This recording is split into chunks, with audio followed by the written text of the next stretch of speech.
Shalom, kami dari grup besar 6, grup kecil 27-29 akan mempresentasikan topik mengenai pemeriksaan fisik muskuloskeletal. Dan berikut nama-nama dari kelompok kami. Sistem muskuloskeletal. Apa sih definisi dari sistem muskuloskeletal? Sistem muskuloskeletal memiliki definisi yaitu suatu sistem yang terdiri dari tulang, otot, kartilago, ligamen, tendon, dan juga persendian. Kita masuk pada fungsi sistem muskuloskeletal. Sistem muskuloskeletal berfungsi sebagai pendukung mekanik dan memungkinkan terjadinya gerakan pada manusia. Sistem ini juga berfungsi sebagai penopang tubuh dan mempertahankan postur tubuh, serta memproduksi panas. Normal tulang belakang pada anak. Tulang belakang biasanya berfungsi untuk menopang tubuh bagian atas dan membentuk postur tubuh. Pada setiap tahapan perkembangan anak, tulang belakang ikut berkembang. Normalnya tulang belakang terdiri dari ruas-ruas tulang yang tersusun bertumpuk satu sama lain. Tulang belakang yang sehat memiliki sedikit lengkungan yang berfungsi untuk menahan tekanan dan membantu pergerakan tubuh. Abnormal tulang belakang pada anak. Tulang belakang yang abnormal yaitu mengalami skoliosis, kifosis, lordosis, dan postur tubuh yang terlihat membungkuk. Pemeriksaan fisik selanjutnya menginspeksi dan mengobservasi bagian ekstremitas pada anak. Pengkajiannya, amati bagian ekstremitas anak baik tangan maupun kaki, perhatikan kesejajaran dan kesimetrisan antara ekstremitas kanan dan kiri. Pada ekstremitas bawah, amati posisi berdiri dan gaya berjalan anak.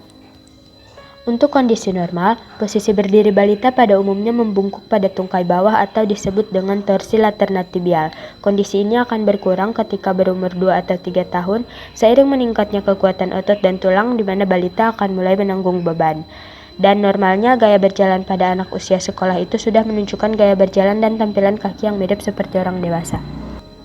Kondisi yang menunjukkan keabnormalan yaitu adanya kelainan pada bentuk kaki, misalnya seperti genuvarum, genuvalgum, dan kaki pengkor.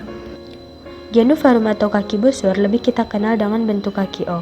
Genuvalgum atau lutut ketukan lebih kita kenal dengan bentuk kaki X. Dan kaki pengkor merupakan kondisi di mana telapak kaki tampak bengkok ke dalam seperti terkilir. Kondisi ini bisa terjadi di satu sisi kaki saja ataupun pada kedua kakinya.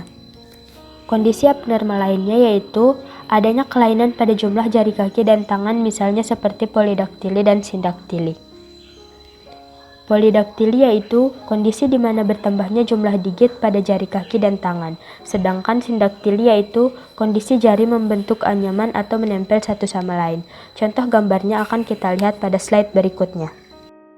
Inilah contoh-contoh gambar yang menunjukkan kondisi keabnormalan pada ekstremitas anak.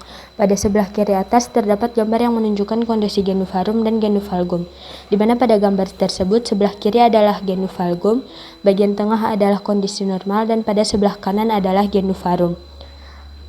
Pada gambar sebelah kiri bawah itu adalah gambar yang menunjukkan bentuk kaki pengkor. Pada sebelah kanan atas, gambar yang ditunjukkan adalah kondisi abnormal sindaktili.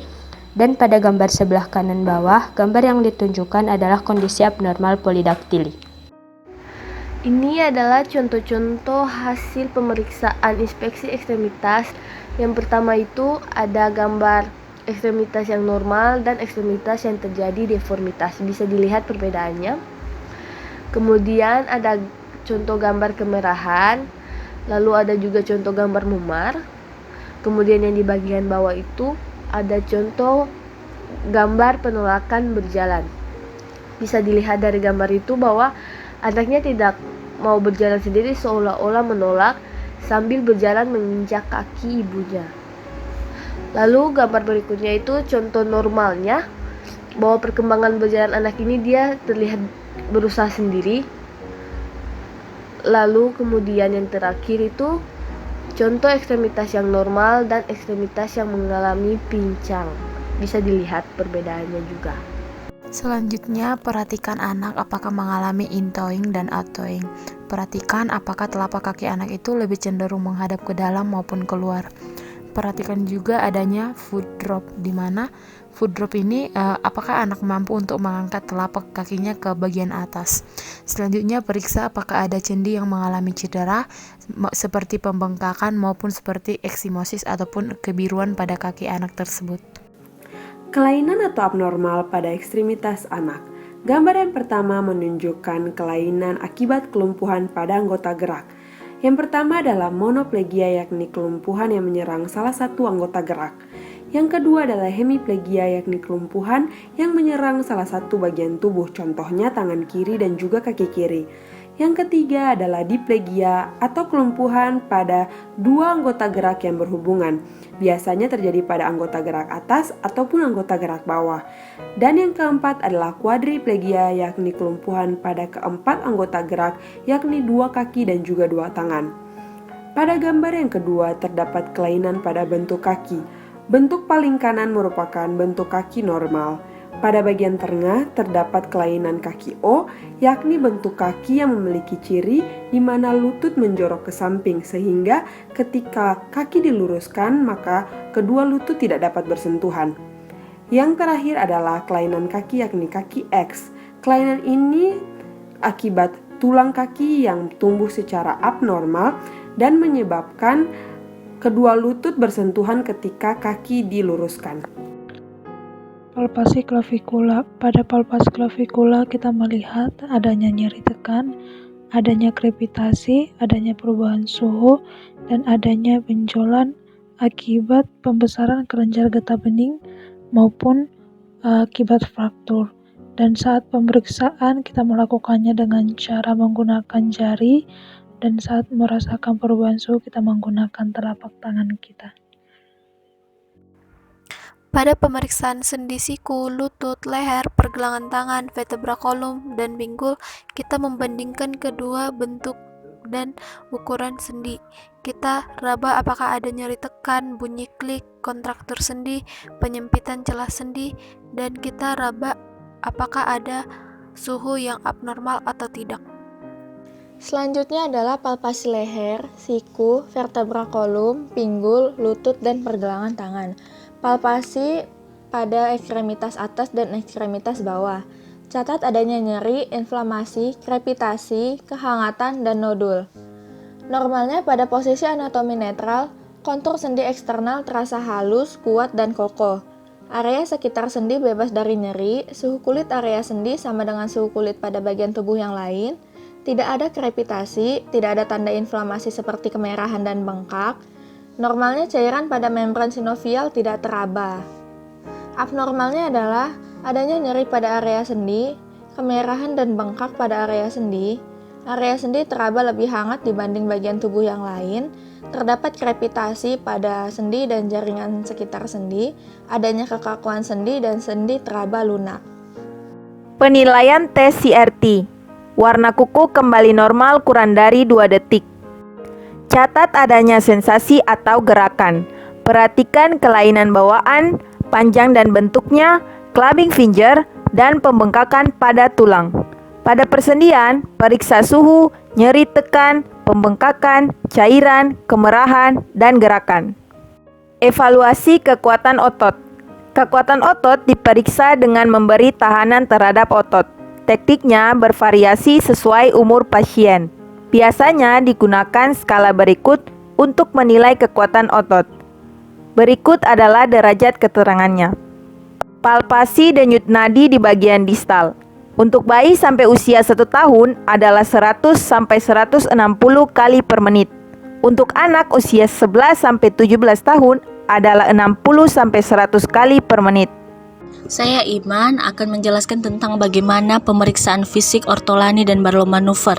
Pemeriksaan ini untuk DDH Development Dysplasia of the Hip, pemeriksaan gangguan karena tulang panjang femur kaki lepas dari lengkung tulang panggul acetabulum. Tes ortolani dilakukan dengan cara menekuk kedua kaki bayi, kemudian dibuka dan jika terdengar suara klik, kemungkinan terkena DDH. Sudut normal abduksi 65-80 derajat, tapi apabila kurang dari 60 derajat, maka sudah mengalami DDH. Ketika tes Barlow manuver dengan cara memegang kaki yang dicurigai dan membukanya ke arah samping, bayi menangis dan juga bunyi klik, maka dapat dikatakan DDH. Penyebab terjadinya abnormalitas karena posisi abnormal bayi saat di dalam perut ibu, kemudian kesalahan konstriksi pada pelaksanaan postnatal, dan juga karena genetik dari orang tua. Penanganannya dilakukan dengan melakukan deteksi dini dan pemeriksaan fisik, kemudian memberikan tindakan mempertahankan posisi fleksi dan abduksi dengan bantal Pavlik harness, kemudian reduksi tertutup sendi panggul, spika kas, dan juga pembedahan. Oke, selanjutnya ialah intervensi. Intervensi hambatan kemampuan berpindah berhubungan dengan kekuatan otot tidak memadai. Yang pertama ialah kaji keseimbangan pasien dalam latihan keseimbangan. Yang kedua, dampingi pasien untuk berpartisipasi dalam gerak latihan dasar. Yang ketiga, sediakan kondisi dan lingkungan yang aman bagi pasien. Dan yang keempat, sediakan perangkat pendukung seperti step stools, handrails jika diperlukan. Intervensi hambatan berjalan berhubungan dengan kekuatan otot tidak memadai. Sediakan kondisi lingkungan yang aman bagi klien, melindungi pasien dengan side rails jika diperlukan, sediakan perangkat pendukung seperti step stools, handrails jika diperlukan, mengkaji kemampuan klien dalam berpartisipasi saat mandi, makan, dan perawatan diri lainnya. Selanjutnya, hambatan mobilitas fisik. 1. Monitoring vital sign sebelum dan sudah latihan dan lihatlah respon pasien saat latihan. 2. Berikan alat bantu pasien jika pasien tersebut masih memerlukan dan ajarkan pasien mengubah posisi. 3. Dampingi dalam pemenuhan ADLS pasien. 4. Kaji kemampuan pasien dalam mobilisasi. Dan yang terakhir adalah risiko perubahan tumbuh kembang anak berhubungan dengan hambatan mobilitas fisik. 1. Ajarkan dan dukung pasien dalam latihan normatif dan pasif. 2. Berikan sebanyak mungkin kebebasan bergerak dan dorong aktivitas normal. 3. Ajarkan pasien dalam proses perpindahan yang aman. 4. Kaji tingkat tumbuh kembang anak. 5. Ajarkan untuk intervensi awal dengan terapi rekreasi dan aktivitas sekolah. 6. Berikan aktivitas yang sesuai, menarik, dan dapat dilakukan oleh anak. 7. Rencanakan bersama anak aktivitas dan sasaran yang memberikan kesempatan untuk keberhasilan. Dan yang terakhir adalah berikan pendidikan kesehatan stimulasi tumbuh kembang anak kepada keluarga. Berikut sumber-sumber yang kami gunakan. Kami ucapkan terima kasih.